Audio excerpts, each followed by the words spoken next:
pero poderoso. Dios les bendiga, hermano, tome su asiento. Damos gracias al Señor porque podemos estar acá. Siempre cuando vengo en la mañana con mi esposa pasamos por una cancha y temprano ahí ya están los tipos jugando la pelota ya, con sus chores. Y yo digo, estos tipos son fieles a sus compromisos. Y no están ahí preparándose para su jornada dominical. Bueno, nosotros también durante la semana, no sé si a usted le pasa, pero usted dice, el domingo voy a ir a la iglesia. Usted se prepara, ¿cierto? Y cuando nosotros llegamos a la casa del Señor, a veces nos cuesta dimensionar que en los ambientes espirituales suceden cosas. Que no las veamos no quiere decir que no sucedan, pero suceden cosas en el mundo espiritual. El ambiente espiritual es tan real como lo físico, como lo tangible. De vez en vez, a veces el mal hace sentir su peso sobre nosotros, pero también la bendición de Dios también muchas veces se abre paso en esa tiniebla. Como decía nuestro hermano que está moderando la reunión, hacía referencia a mantener oración por quienes forman parte de la iglesia. Precisamente voy a hablar de eso, del cuidado que el Señor tiene por su obra.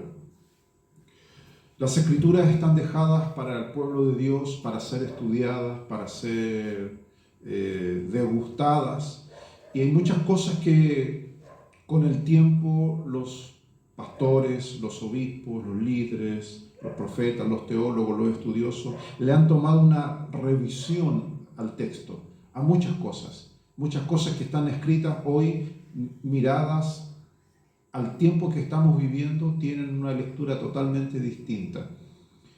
Y no es que la palabra de Dios sea cambiable, no es que la palabra de Dios se pueda manipular, sino que la palabra de Dios es vigente en toda época y en todo tiempo. Sin citar muchos textos, pero uno de los que más conocemos nosotros es cuando Jesús se reúne con sus discípulos luego de jornadas exitosas de ministerio público, sanidades, prodigios, gente endemoniada que se había liberado. Todo eso llamó la atención de la gente. La gente estaba acostumbrada a ver cosas malignas, pero nunca había visto la solución a ese problema. Y Jesús trajo la solución a ese problema. Trajo solución a los ciegos, a los desposeídos, a los que estaban encadenados a espíritus malignos. Jesús era la respuesta a ese problema. Luego de extensas jornadas de ministración, Jesús reúne a sus discípulos y les dice algo: edificaré mi iglesia. Usualmente esas palabras muchas iglesias la han tomado como el punto de partida para una iglesia, pero en realidad Jesús estaba diciendo otra cosa. Jesús estaba diciendo que la iglesia que él ya había establecido, usted dirá en qué momento, eso está en el libro del Éxodo, la iglesia en el desierto, el pueblo de Israel, la nación de Dios, había caído en una decadencia y en una degradación a tal punto que se destruyó lo principal que concita un templo, que es la adoración. No tiene razón de ser una iglesia si no es una iglesia que está abocada a adorar al Dios que la formó. Entonces Jesús le dice a sus discípulos: yo voy a edificar mi iglesia. Usualmente esas palabras, a través de los últimos 500 años, desde que empezó la Reforma, se ha tomado como bandera para decir que Jesús edificó una iglesia distinta. En realidad lo que Jesús está diciendo de que Él había llegado en el peor momento de la humanidad. Usted dirá, ¿acaso no estamos en el peor momento? Todavía no nos acercamos a ese, pero en ese momento la cultura del mundo estaba subyugada por naciones absolutamente sumidas en la oscuridad. Y cuando Jesús le dice a sus discípulos: voy a edificar mi iglesia, ellos no dimensionaron lo que Jesús intentaba decir. Pero Jesús, en esa misma línea, en ese mismo párrafo de sus textos, habla de la existencia del infierno y dice: y las puertas del infierno no prevalecerán en contra de esta iglesia. Curioso que Jesús, cada letra, cada frase, cada palabra hay que tomarla con mucha delicadeza. Jesús dice las puertas del infierno. Habla de muchas puertas. Los teólogos suelen hablar de que hay 10 puertas del infierno. Y curiosamente hay uno que dice que esa puerta está en Chile, allá por el sur, por donde está el cerro Melimocho. 10 puertas infernales reales. Debe ser así, no quiero introducirme en ese tema, pero de que en el mundo pasan cosas raras. Ustedes, todos adultos, se recordarán que los antiguos decían que veían duendes, por ejemplo, ¿cierto? Duende, decía, hay un duende en el jardín, dejó caquita, decía el duende. Hay algo raro ahí, apariciones, espíritus, espectros. Evidentemente en el mundo suceden cosas anormales, como que el mundo espiritual maligno se asoma en ocasiones. Jesús dice que las puertas del infierno, una puerta es por donde entran y salen personas, ¿cierto? Cosas. Dice, estas puertas no van a prevalecer en contra de la iglesia, pero el enfrentamiento va a ser real. Israel como nación sucumbió ante el poder de Satanás. Eso es un hecho real. El Antiguo Testamento habla permanentemente de eso. De hecho, la degradación de la nación de Israel comenzó por corromperse la adoración. Si usted lee las Escrituras, Dios pone un rey en Israel, Saúl, que después deriva su nombre en Saulo, ¿cierto? El apóstol Pablo, su primer nombre fue puesto en honor a ese rey. Yo no le pondría Saúl a un hijo. Yo creo que el papá y la mamá no leyeron muy bien cómo terminó Saúl. Es como ponerle Barrabás, ponerle Caín a su hijo, ¿cierto? Judas. Bueno, yo creo que por eso Pablo después se cambió el nombre, porque no le traía mucha fama llamarse Saúl. Saúl fue un hombre que es el perfil de muchos cristianos, que empezó bien y terminó mal, y terminó sumido en lo que es el mundo oscuro de la invocación a las tinieblas. No le fue mejor a David, que tal vez no tenía un corazón inclinado a las cuestiones malignas, pero sí tenía un corazón medio desobediente, un corazón ostentoso. Eso lo vemos cuando él, por ejemplo, es incitado a censar al pueblo. Y luego vemos la degradación de Salomón, que llega a la cúspide. La Biblia dice que Salomón, siendo viejo, por causa de las mujeres que él tenía, inclinó su corazón a los dioses de los amorreos, de los sidonios. Dice ídolos abominables de esas naciones. A tal punto dice que Salomón, en el templo que él había edificado, frente a ese templo, edificó otros templos a esos dioses. Ahí Dios toma la determinación y dice, estos tipos son cabeza de elefante, no entienden, y Dios determina un juicio sobre la nación de Israel. Cuento corto, la nación, después de haberse dividido, más de 20 reyes por lado, décadas y siglos de reyes, ¿cuál era más malo que el otro? El Antiguo Testamento narra todo eso, Primera de Reyes, Segunda de Reyes, Primera de Crónicas, Segunda de Crónicas, reyes que eran nefastos, terribles, tipos malditos, tipos malos, que lo único que hacían era cada vez hundir más a la nación de Israel en la idolatría y darle las espaldas a Dios. Vienen los babilonios y toman cautivos en distintas etapas a la nación de Israel. A tal punto ha llegado esa tragedia que hasta el día de hoy los judíos no tienen con certeza dónde están esas 12 tribus. Están dispersadas por el mundo. Llegará el día en que estas tribus, por gracia y misericordia de Dios, en el milenio estén en su apogeo, porque Jesús le prometió a sus discípulos que cada uno de ellos se sentaría en un trono para juzgar a la tribu de Israel. Pero de momento el panorama actual es ese. Entonces, si nosotros nos vamos al libro del Éxodo, Dios forma su congregación. De hecho, el libro de los Hebreos le llaman la congregación en el desierto.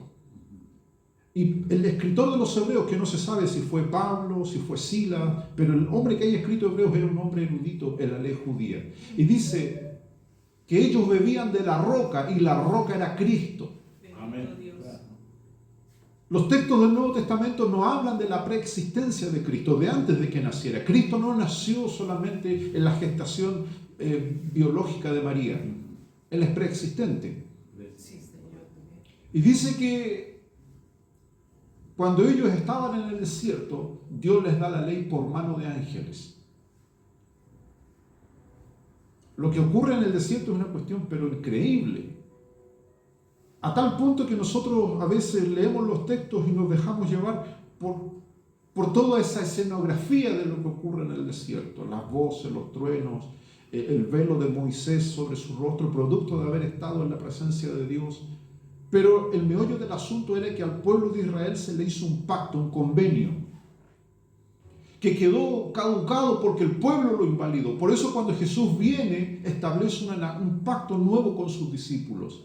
Y les dice, este es el nuevo pacto que voy a hacer. El anterior quedó nulo porque ustedes lo incumplieron. Violaron cada uno de los mandamientos que Dios les entregó. Ahora cuando Jesús le dice a sus discípulos que iba a edificar su iglesia, era sin duda restaurar, porque los discípulos le dicen en Mateo 24, Señor, ¿cuándo sucederá la restauración de todas estas cosas? El anhelo de un verdadero hijo de Dios es que Dios restaure. Ahora, el texto que vamos a leer en Ezequiel, para que usted ya comience a abrir su Biblia, Ezequiel capítulo 8, nos narra de que Dios es el más interesado en lo que ocurre dentro de las iglesias. A medida que usted lo va encontrando, nos vamos a poner de pie y le vamos a dar lectura a Ezequiel capítulo 8, verso 7, verso 8 y verso 9. Ezequiel capítulo 8, versos 7, 8 y 9.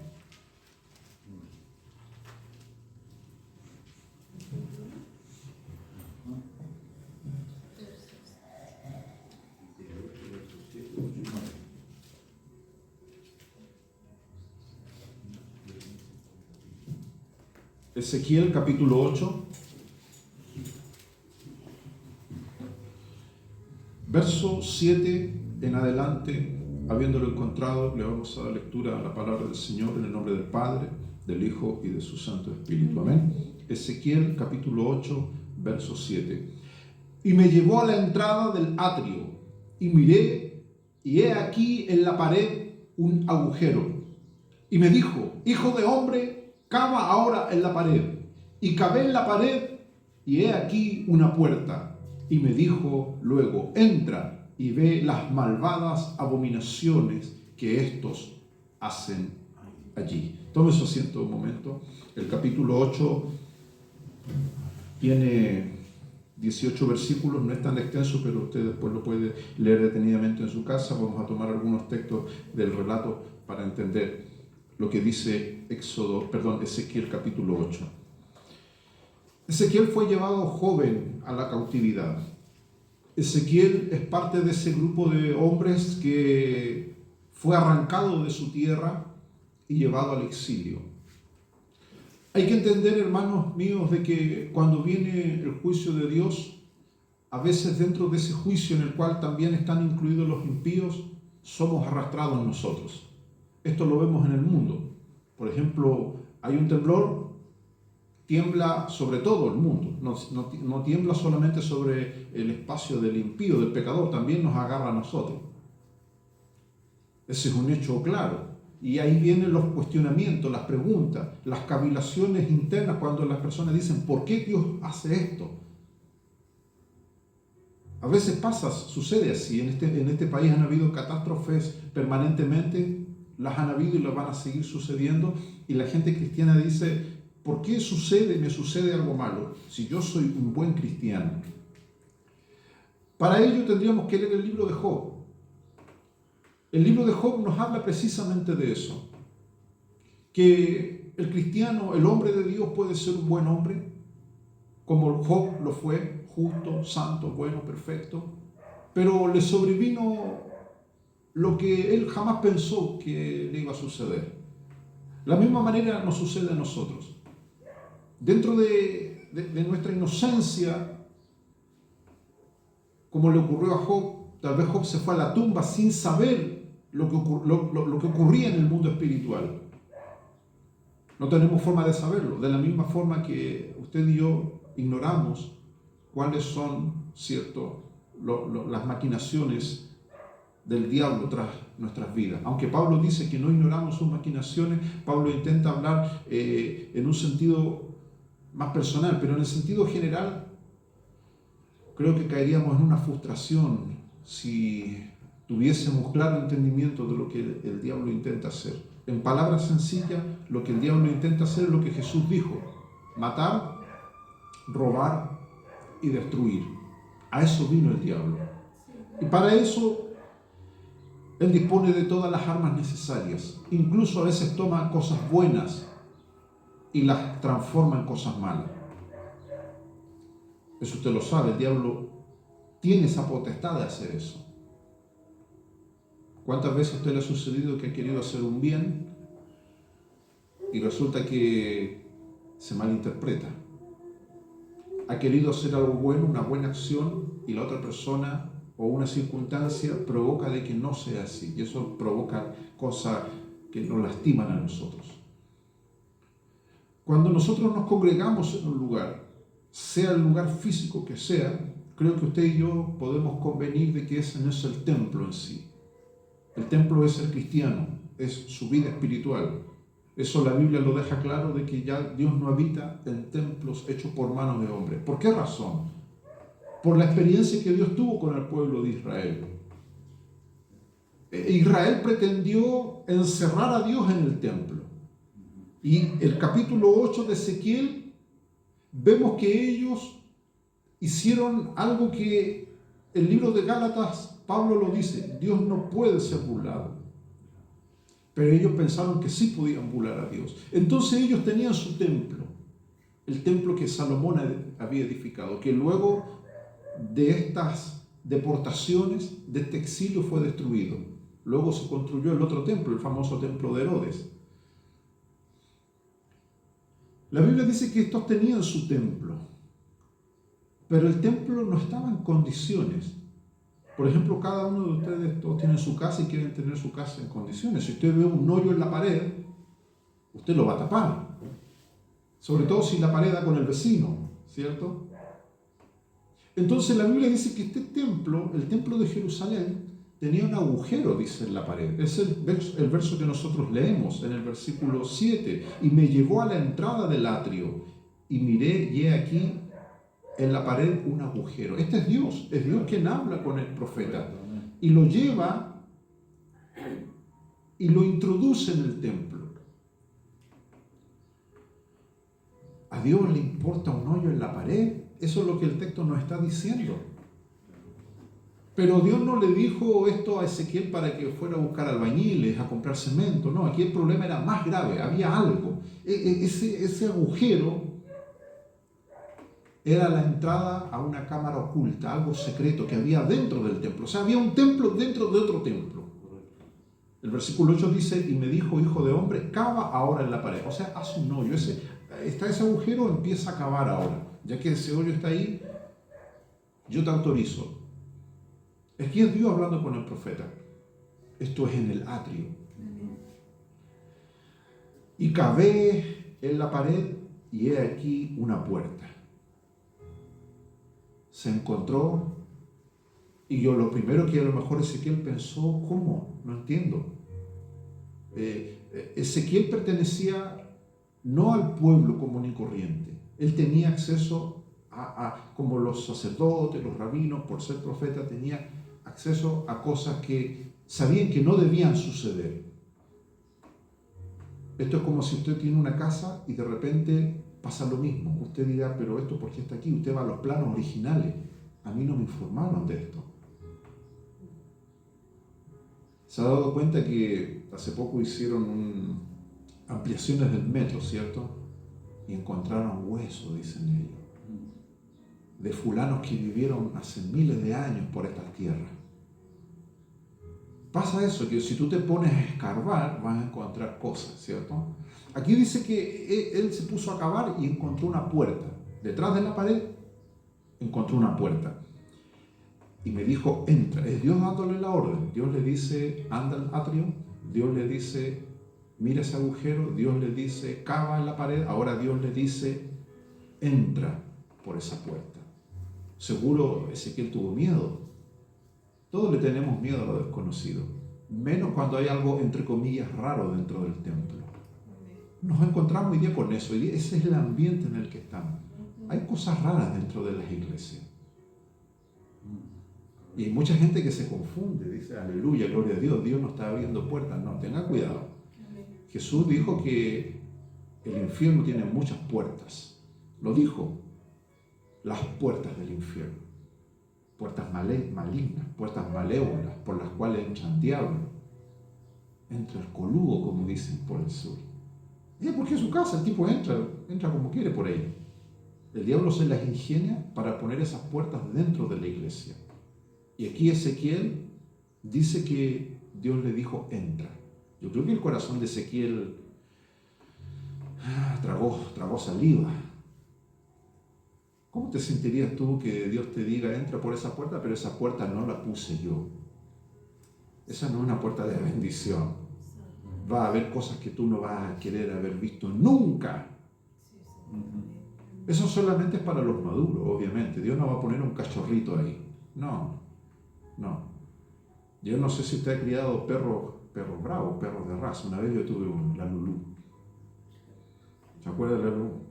Cachorrito de primera e inocente, pero después ya creció y le empezó a crecer la espalda. Y ya después era un perro bravo, agresivo. Me entró la duda de qué raza era y pasó un día de estos que ven los veterinarios ambulantes. Con el diente, yo no sabía, pero con los dientes se dieron cuenta cuántos años tenía y qué raza. Y me dijo, esto es una mezcla de Doberman con Pitbull. Buena mezcla. Por eso yo veía a la Lulú media rara cuando empezó a crecer. Ya no era cachorrita ya.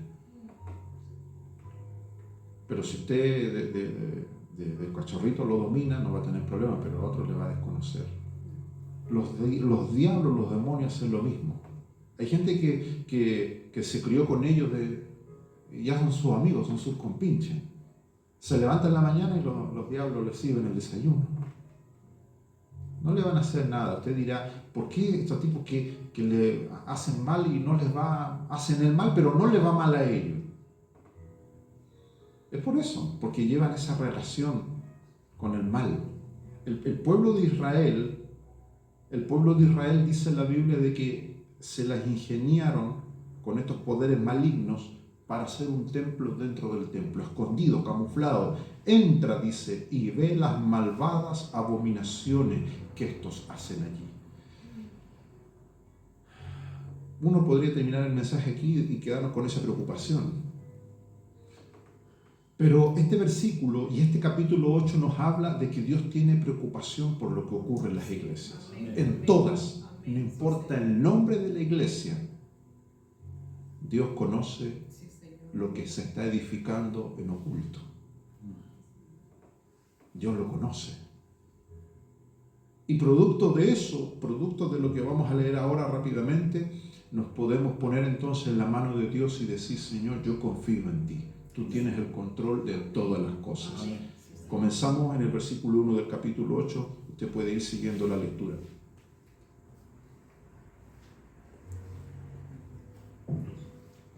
En el año sexto, en el mes sexto, a los 5 días del mes. Aquí ya nos da mes, día y año. Porque a Dios no se le va nada. Preciso.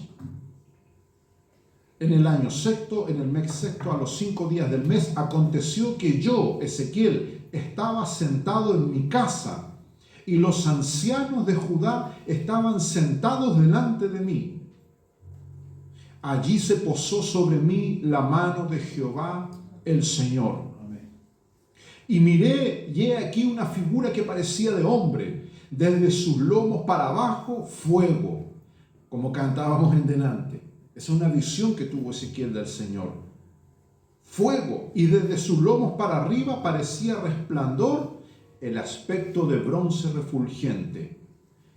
Y aquella figura extendió la mano y me tomó por las quejedas de mi cabeza. O sea, los judíos tenían trenzas, que eran las que se usaban, eran como 7 trencitas, y dice que lo agarró ahí del moño, como se dice, de las chascas, del pelo, dice, lo tomó por las quejadas de mi cabeza, y el Espíritu, con mayúsculas, se refiere al Espíritu de Dios, al Espíritu Santo, me alzó entre el cielo y la tierra, y me llevó en visiones de Dios a Jerusalén.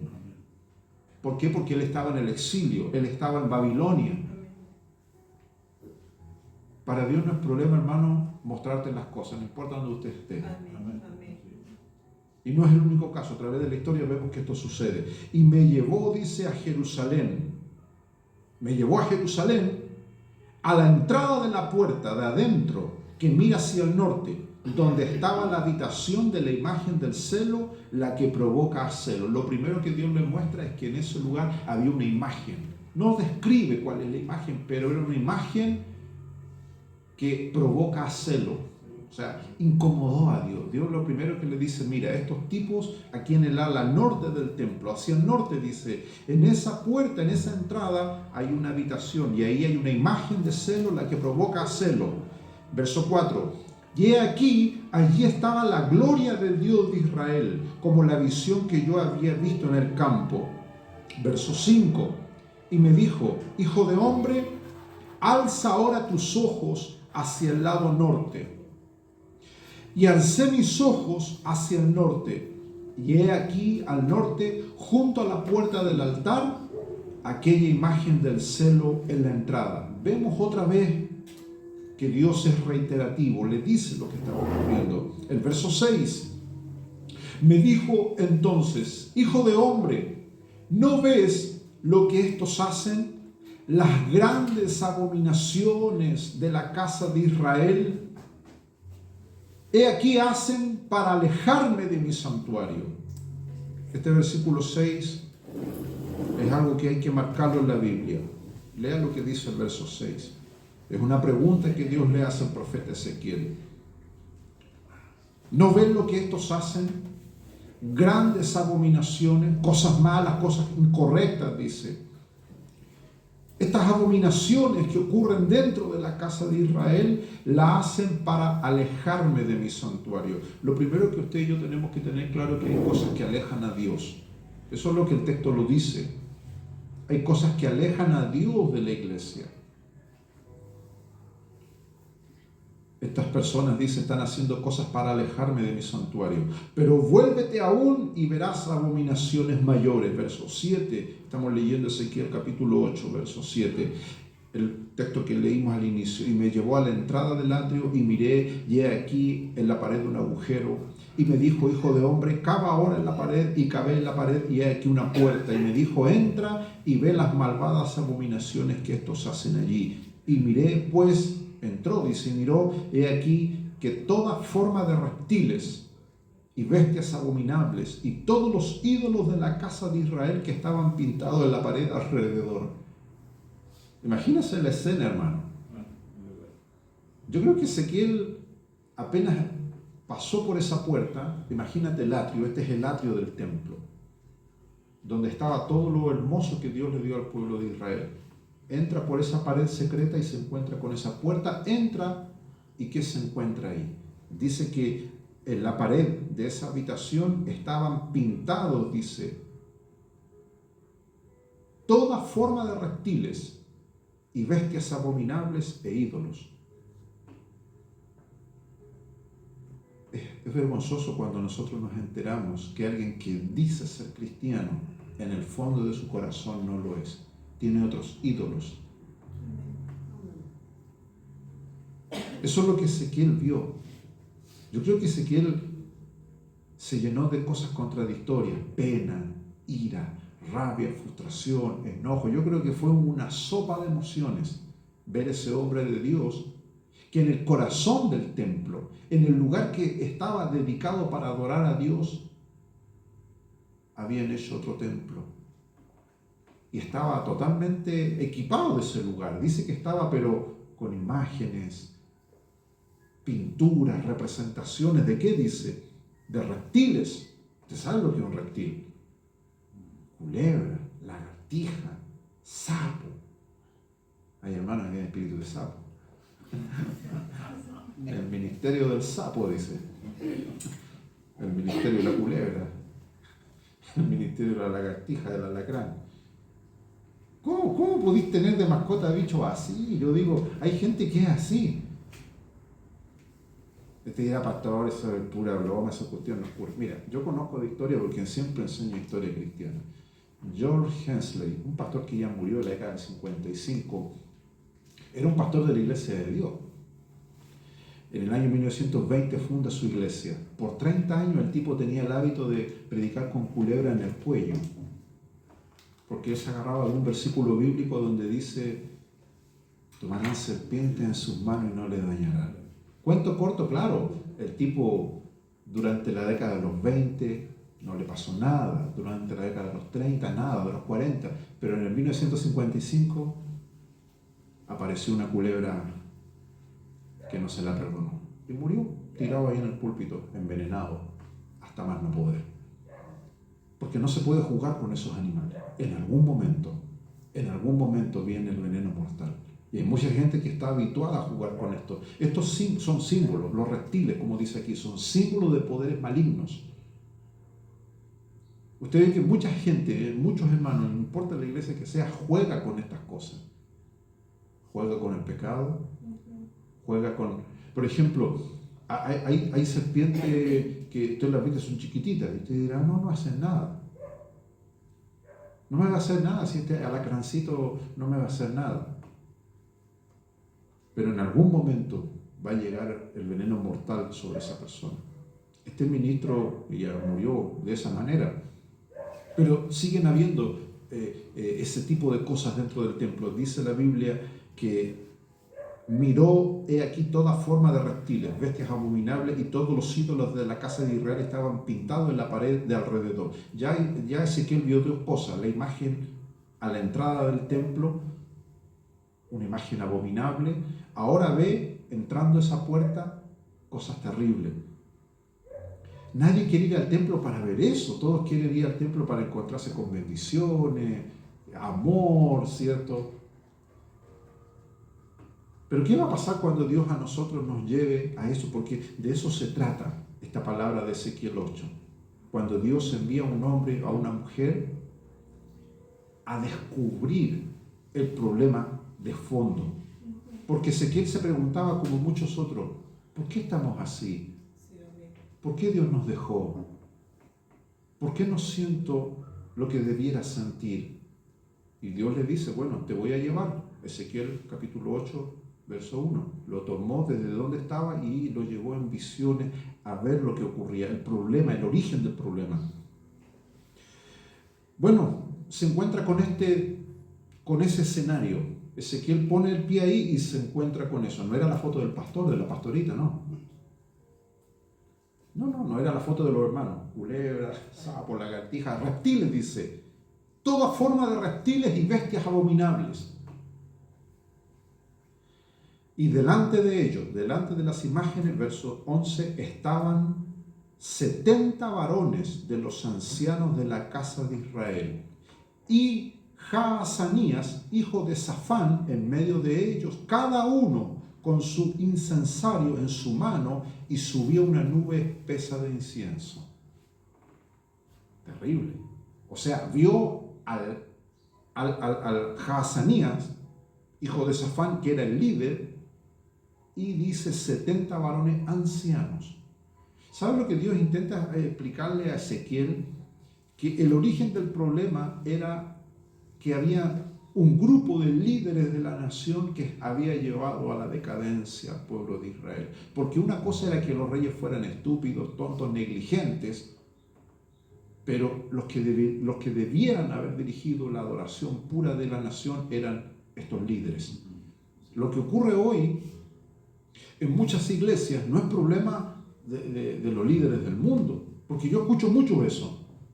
A las iglesias que voy, la gente dice, hermano, el mundo está malo, tengamos cuidado, dice. Es que usted ya murió para el mundo, usted no debiera tenerle miedo al mundo.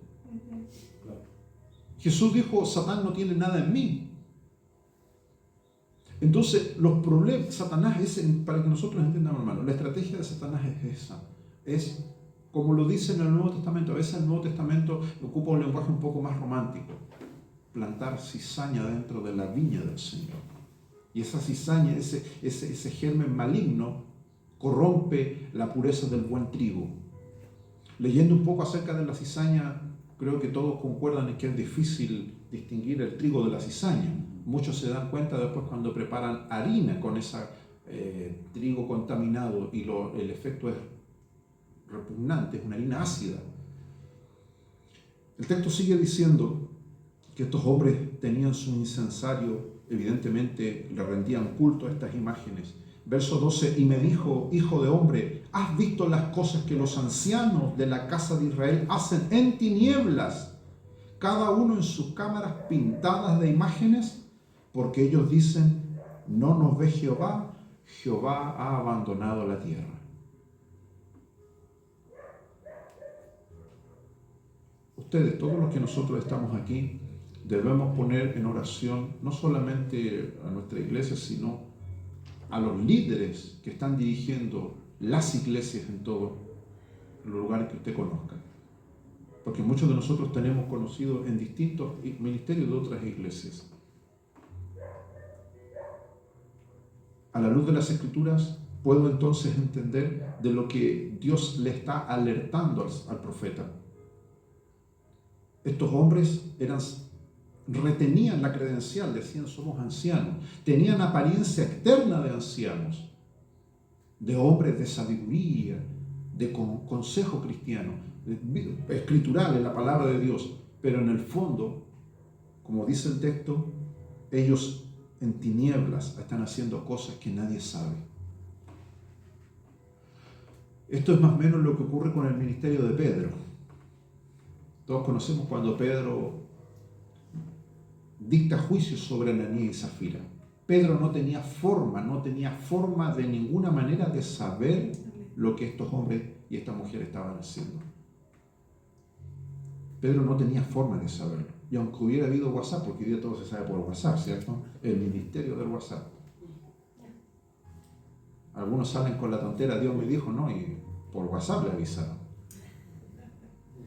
Pedro no tenía forma de saber lo que el hermano Ananías y su esposa Zafira estaban haciendo.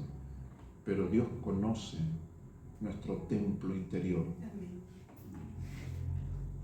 Ananías y Zafira habían hecho eso. Tenían su templo, pero habían hecho un mini templo dentro de ese templo.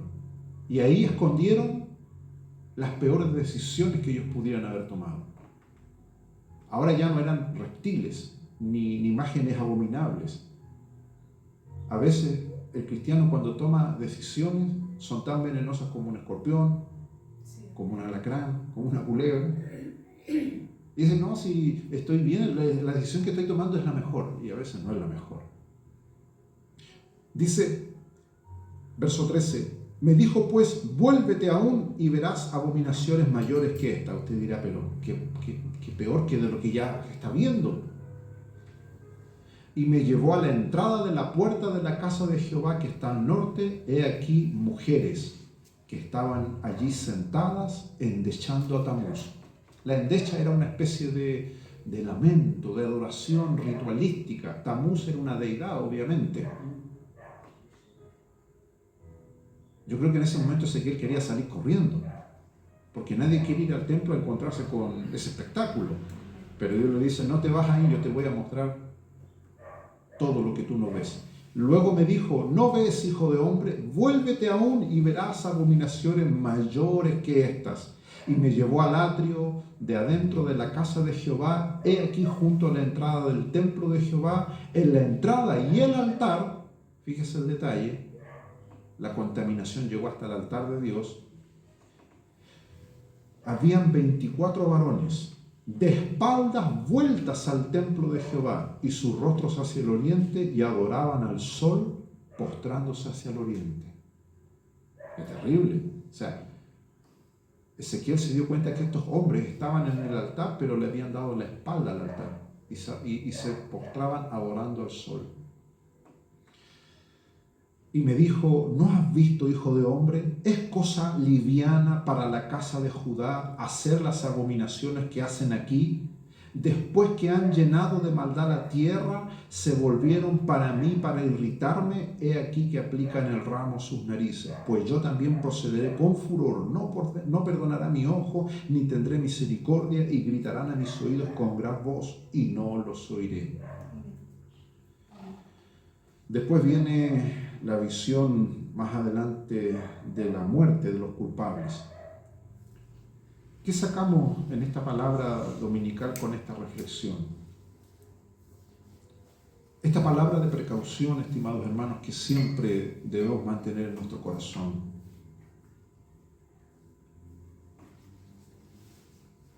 Me recuerdo cuando vivíamos en Paraguay con mi familia, los primeros años decíamos, vamos a ir a una iglesia, Cerro Corá creo que se llamaba la iglesia. Y llegábamos, me acuerdo, en el auto, con mi hermano, ya no éramos tan niños, pero entre los árboles y los cerros intentábamos buscar el templo y no había templo. Los hermanos se reunían debajo de un árbol. Era un árbol de mango grande, y el árbol medio chueco, y ahí bajo la sombrita había un par de sillas, y ese era el templo. A mí me impactó mucho eso hasta el día de hoy, porque eran hermanos que, muchos de ellos humildes, sin zapatos. Bueno, en ese tiempo me acuerdo que por los calorazos que habían andaban los hombres sin polera, pero ese era su templo, ese era su punto de reunión. Y yo decía, Señor, después en mi mente yo decía, está bien, es como siempre dice el obispo, es una bendición si alguien tiene un templo, excelente. Nadie se va a enojar si nos regalan un templo, nadie, ¿cierto? Pero en el fondo de nuestro corazón sabemos que la presencia de Dios mora en nosotros. Usted es el templo de Dios. Y no deben haber secretos. Es lo que Ezequiel 8, lo que Dios le dice a Ezequiel, que Dios se molesta en gran manera con el pueblo porque ellos tenían secretos con él. Externamente, claro, parecía de que eran hermanos fieles, 70 ancianos varones. ¿Qué le iba a decir? Algo intachable. Estos otros 25 tipos ahí, las mujeres. Pero en el fondo de su corazón ellos no amaban a Dios, no respetaban a Dios. Rendían culto a otros dioses. Hoy usted dirá, pero pastor, hoy día la idolatría no es un problema en el pueblo cristiano. Sí. Sí, porque Jesús dijo que para ser discípulo de Él había que tener una renuncia total y absoluta. Hay muchos líderes, porque esta palabra era para los líderes. Me temo, y lo digo con mucha convicción, me temo de que el problema que vio Ezequiel hoy es un problema enorme en muchos líderes que están en altos cargos en muchas instituciones. Es un hecho evidente. Es un hecho, pero evidente. ¿Por qué razón? Porque el texto lo dice, y acá en esta nación, en Chile, y no solamente en Chile, cuando usted ve las noticias, por ejemplo, y ve que en Ecuador está un desastre, Argentina un desastre, todos los países un desastre, violencia totalmente, es lo que dice el versículo 8, capítulo 8, donde dice en el verso 17, después de que ustedes han llenado de maldad la tierra, Dios los culpa a ellos. Dios le dice a estos hombres que estaban en ese templo, a estos 70 ancianos, a estos 25 otros líderes y a la mujer, le dice, aquí lo que está ocurriendo en la tierra es culpa de ustedes. Ya no es culpa de los políticos. Porque Jesús lo habló en otras palabras en su evangelio. Ese efecto salinizador, dice, vosotros sois la sal de la tierra. Cuando nosotros como cristianos somos condescendientes con las cosas que ocurren, somos cómplices. Si usted se fija, Dios, todos los profetas que enviaba a la nación de Israel y a otras naciones era para hacer denuncias públicas de los males que esta gente provocaba. Ahora que estamos en una semana más de pisar las famosas fiestas patrias, vea lo que ocurre en los Tedeum. Pero véalo leyendo Ezequiel 8. Usted no va a ver que ningún hombre de estos que entran a los templos cristianos. Claro, usted los ve con un himnario, sabandijas, ratas, culebras derechamente, escorpiones, pero usted lo ve con su himnario ahí, como cordero degollado, intentando cantar un coro que no nace de su corazón, porque son tipos que no tienen temor de Dios, ni un átomo de respeto a Dios. Pero ahora en esta semana usted lo va a ver desfilar por templos evangélicos. Y ninguno de esos hombres, pastores, no voy a decir tiene los pantalones bien puestos, sino que no tiene la Biblia agarrada en su mano para pararse en la entrada y decir, usted no me entra aquí. Usted no puede pararse en este lugar, en este púlpito. Ahora, la pasividad del ovejerío, la pasividad de la gente es pasmante. Por eso la visión de Ezequiel en el capítulo 8 nos narra lo que va a ocurrir en el final de los tiempos. Por eso el anticristo va a lograr ser el anticristo. Por eso el anticristo va a lograr tener al mundo patas arriba durante 7 años. Porque hoy ya nos movemos, las iglesias están anestesiadas. Usted debe correr de eso. Usted no tiene que perder esa sensibilidad. Porque hay muchos cristianos que ya han perdido la sensibilidad. No importa si hay que ser tolerante. No importa si ¿para qué tan grave? Yo me he encontrado con hermanos así. Y yo digo, no, este tipo, Satanás ya le metió una dosis de veneno y el tipo perdió ese celo. Veía la noticia en Paraguay hace poco, una iglesia evangélica ofició la primera boda gay, entre comillas. Aquí en Chile estamos a un paso de eso. Yo he sido siempre una persona, por eso tengo mucha gente detractora, porque siempre soy un tipo que denuncia estas cosas. Y no son cosas que la gente no quiere hablar, pero están infestando dentro del pueblo cristiano. La JB, que es una iglesia que todos la conocen. De ahí salió un grupo de panderistas gay. Yo lo vi el otro día, lo denuncié.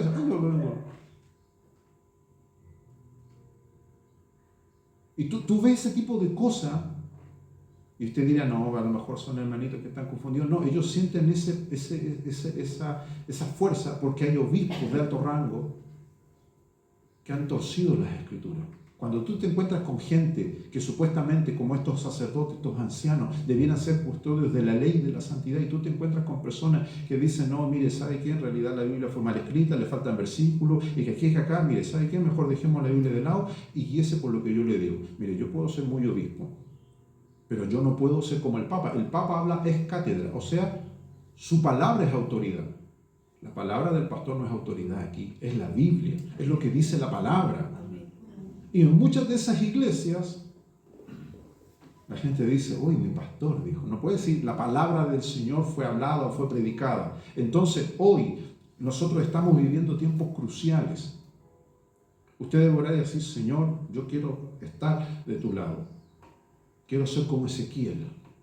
Lléveme al templo. Y muéstreme, yo voy a ser como Noé. Noé era viejo, tenía más de 500 años el tipo, pero fue pregonero de justicia. ¿Qué significa eso? Que el tipo mientras clavaba las tablas del arca le decía a ustedes, son unas sabandijas, son unas ratas, arrepiéntanse. Y si se arrepienten le voy a hacer una camita aquí para que se vaya conmigo, pero nadie le creyó, pero él fue pregonero de justicia. Justicia quiere decir que lo que Dios iba a hacer era correcto, estaba en su derecho, era justo. Que Dios castigara esa generación terrible. Pero hoy, si usted se pone a pensar, como decía el obispo el otro día, hoy tenemos este asunto de pastores y mensajes a la carta. Analice lo que se está predicando. Es un cristianismo sin Cristo, porque Cristo molesta. ¿Por quién quiere seguir a Cristo, ese tipo exigente que te pide renunciar a todo? Y no, chuta. Yo quiero ir a Dios y pasarse por alto a Cristo. Y Jesús dijo, nadie viene al Padre si no es por mí. Entonces hoy día las iglesias extirparon a Cristo. Se habla de un Cristo como el Che Guevara, un revolucionario. Yo he visto gente que dice puras locuras de Cristo. El de las chalitas, dice. No, ese tipo, ese gallo, dice, era buen chato, dice. Repartía pan. Y tienen esa imagen de ese Cristo guerrillero, del Cristo sanador. No, hermano. Cristo vino, Jesús dijo que Él vino a deshacer las obras del diablo. vino a dar libertad a los cautivos. Entonces, en una iglesia, la gente ya debiera ser libre del pecado. ¿Puede luchar con su vieja naturaleza? Sí. ¿De que tenemos lucha con el mal? Sin duda. Pero Pablo dice, somos más que victoriosos. La victoria del cristiano está asegurada por los méritos de Cristo. Para terminar esta reflexión, Ezequiel capítulo 8 nos narra la tragedia del cristiano del fin de los tiempos. Comencé diciendo esta pequeña reflexión que hoy las escrituras están siendo releídas, no vueltas a interpretar, sino darnos cuenta de que muchas de las cosas que están escritas ahí tienen una validez mucho más trascendental en este tiempo. La gente me suele preguntar, porque 20, 30 años atrás, la posición de muchas iglesias cristianas era de que, venido el proceso de la gran tribulación, no había salvación. Eso yo lo sé porque vengo estudiando desde esos años y todos los libros cristianos y Pastor y Mensaje se hablaba de eso. Pero hoy casi todos los teólogos y estudiosos concuerdan en que la mitad de la iglesia, y concuerda porque Jesús es claro, la mitad de la iglesia, si Cristo viniese mañana, la mitad del rebaño se queda. ¿Qué va a pasar con la otra mitad? Los que están chancados, los que están ahí a medio cocer. Bueno, el Señor los va a purificar, así como purificó a la nación de Israel en el exilio. Y por Dios que ellos fueron purificados, 70 años en el exilio. Cuando vuelven, Dios levanta a Nehemías a reconstruir el templo, los muros, a Zorá, a Babel, a mucha gente. Es lo mismo. Es mejor irnos en el primer embarque. ¿Qué va a ocurrir en la tierra? Bueno, don Satan se va a sentar en el templo, va a profanar el templo y vendrá, la Biblia dice, cuestiones terribles sobre la tierra. ¿Va a haber gente salva? Sin duda. Juan lo ve. Juan tiene una visión del futuro. Ve 24 ancianos. Se cree que eran los 12 apóstoles y los 12 patriarcas. Eso abre una veta misteriosa en estos temas de la Biblia. Juan se encuentra consigo mismo. Juan habla con el Juan del futuro, ya anciano, ya un hombre coronado, un hombre celestial. Hay hombres que tienen experiencias increíbles con Dios. Pero de verdad, no chamullo ni cuento como muchos. Juan se acerca a ese anciano y le pregunta, ¿quiénes son estos? Y él le responde, estos son los que han salido de la gran tribulación y han lavado su ropa en la sangre del Cordero. Y dice que vio miles, multitudes, millones de personas. Pero el gran detalle, decapitado, dice, sin cabeza. Vi las almas de los decapitados, dice. Claro, porque el anticristo se va a enojar cuando vea que no lo adoran, que no le rinden culto. Y el anticristo siempre tiene esa maña. Así como lo hizo con estos sacerdotes, estos ancianos, de que pusieran imágenes, el anticristo va a hacer lo mismo. La famosa imagen de la bestia, que es otro tema aparte. Pero lo que yo quiero llegar, hermano, es que usted, cuando tenga su momento de oración, diga, Señor, usted trató con Ezequiel, no solamente con Ezequiel, con muchos hombres de la Biblia, pero usted es el que revela. Amén. Una cosa es tener la verdad, pero otra cosa es que la verdad se te revele. Hay mucha gente que habla verdad. De hecho, mucha de esta gente en muchas iglesias son como los fariseos que Jesús criticó. Jesús nunca criticó la doctrina de los fariseos porque hablaban verdad. El problema era que era una verdad no revelada. Entonces, hoy la palabra de Dios se hace verdad en nosotros. Quiere decir de que si yo digo que no voy a mentir, no solamente lo digo, sino que lo practico. Y ese es el problema con muchos cristianos hoy día. Dicen una cosa y hacen otra. El problema de Ezequiel 8 es que esta gente tenía el templo, pero habían hecho un mini templo dentro del templo y fueron descubiertos porque Dios saca todo a la luz. Todo, ¿no? Usted no se impaciente, hermano. Todo sale a la luz y todo va a salir a la luz. Ahora, Jesús dijo, ay, ¿por qué vienen los escándalos? Eso ya es una sentencia aparte. Usted tiene que orar para decir, yo quiero ser de bendición, Señor, no quiero ser escándalo ni tropiezo.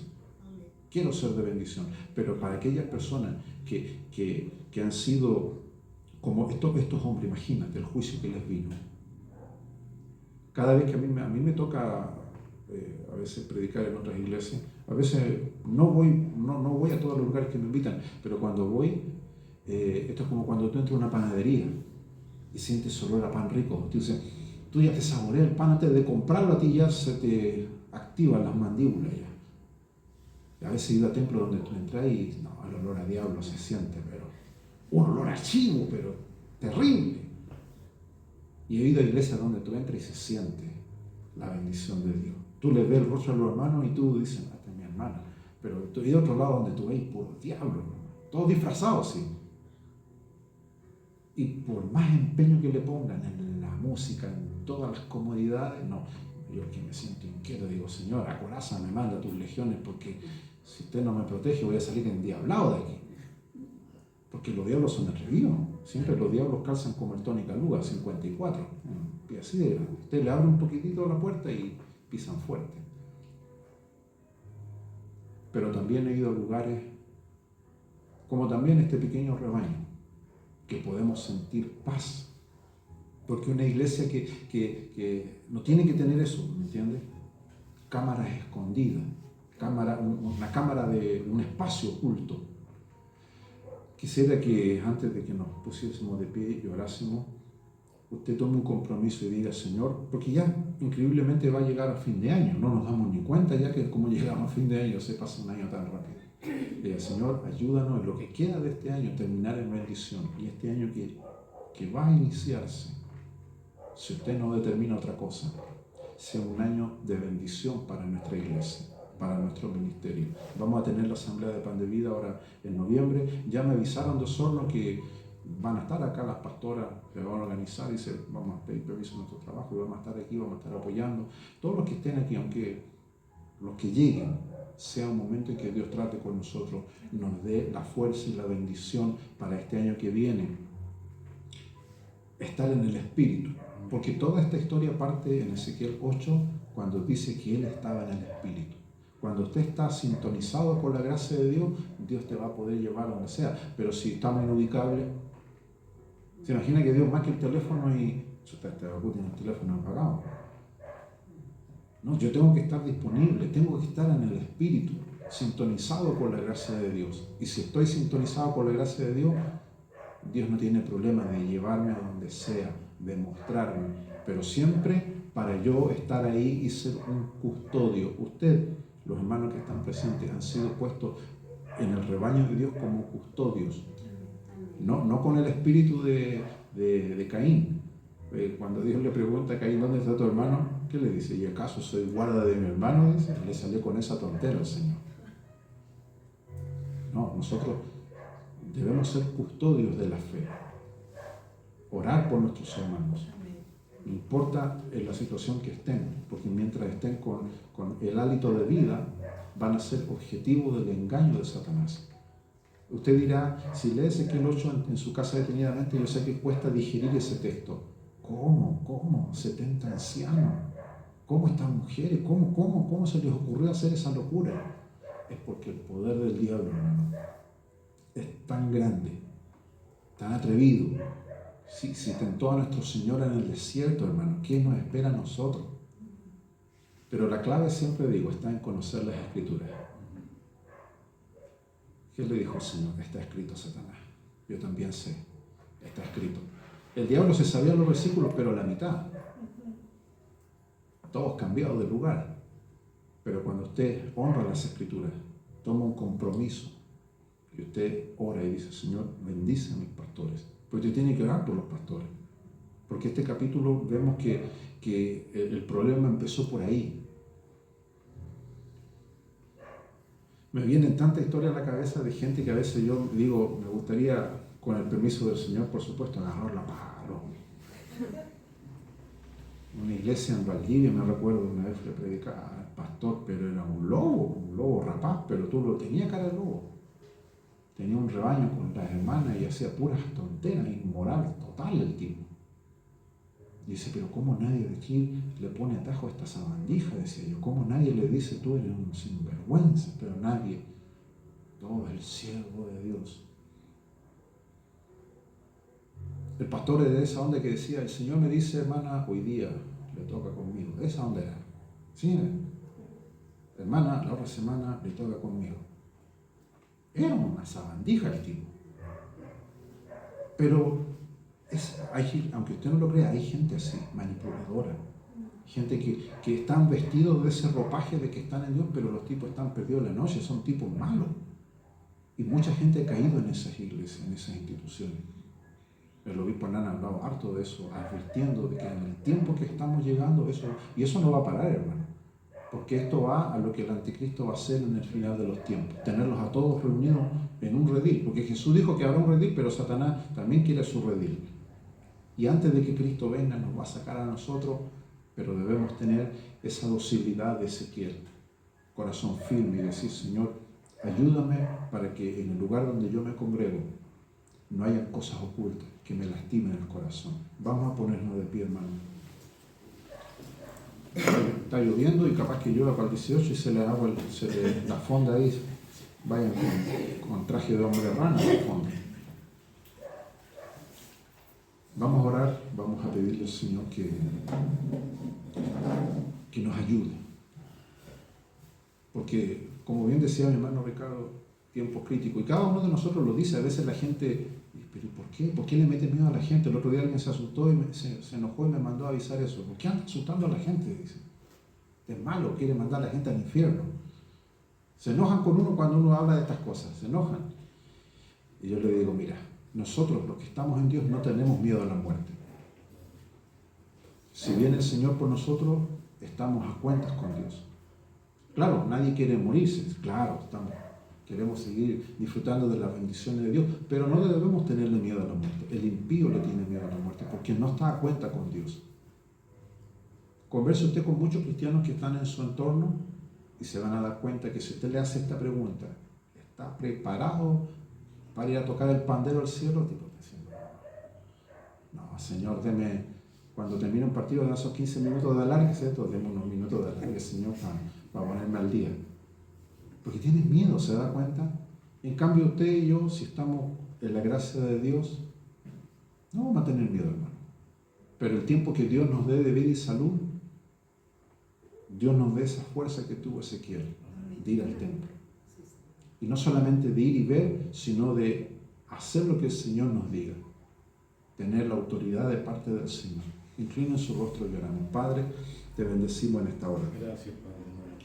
Te pedimos que esta palabra, esta reflexión, nos ayude a entender, Dios mío, el compromiso que tenemos de hacer las cosas bien, Señor. Estamos, como tu palabra lo dice, nos envías en medio de lobos. Hay situaciones difíciles en el mundo espiritual, Señor. Cosas que contaminan el alma, el espíritu. También somos testigos, Señor, de que se están levantando cada día, Dios mío, estos templos, estas iglesias que espiritualmente, Señor, encadenan a las personas. Líbranos, Señor. Libra a este pequeño rebaño, esta manada, Señor, del mal. Esa fue tu oración, Señor, por tu discípulo. Líbranos del mal. Te pedimos una bendición por cada uno de los que se congregan en este lugar, por los pastores. Guárdanos, Señor. Así como tú lo revelaste a Ezequiel, tu santo profeta, tú también puedes, Señor, disponer de nuestras vidas, guiarnos, cuidarnos, amonestarnos, Señor, de que si vemos, Dios mío, situaciones que ofenden a tu gracia, Dios mío, no ser cómplices, sino, Dios mío, guardarnos para ti. Te pedimos que al inicio de esta semana que estamos comenzando, Señor, usted nos guarde. Usted, Dios mío, guarde las habitaciones de nuestro hogar, porque en ese lugar también, Dios mío, habremos de bendecirte. Dios mío, que no haya secreto en nuestro corazón, con tu gracia, Señor. Escudriñanos, purifícanos, Señor. Esa fue la oración del rey David. Purifícame con hisopo y seré limpio. Guárdanos, Señor, para ser, Dios mío, intachables. Y el día que usted venga a buscarnos, Señor, no seamos parte, Dios mío, de ese remanente que será purificado, Señor. Queremos estar contigo prontamente. Eso dijo Juan, Señor, ven pronto, Señor. Mientras aguardamos tu venida, Señor, ayúdanos a ser fieles. Gracias, Padre. Gracias, Hijo. Gracias, Espíritu Santo. Vamos a adorar al Señor con una melodía. Voy a dejar a mi hermano Ricardo. Guarde la palabra en su corazón. Pídele al Señor que nos guarde. Lea Ezequiel 8 en su casa, son 18 versículos, pero desmenúzalo, estúdielo y diga: Señor, el tiempo que hoy estamos viviendo es como lo vivió este hombre, pero dele gracias a Dios también porque usted está siendo guardado por el Señor. Amén. Vamos a adorar al Señor.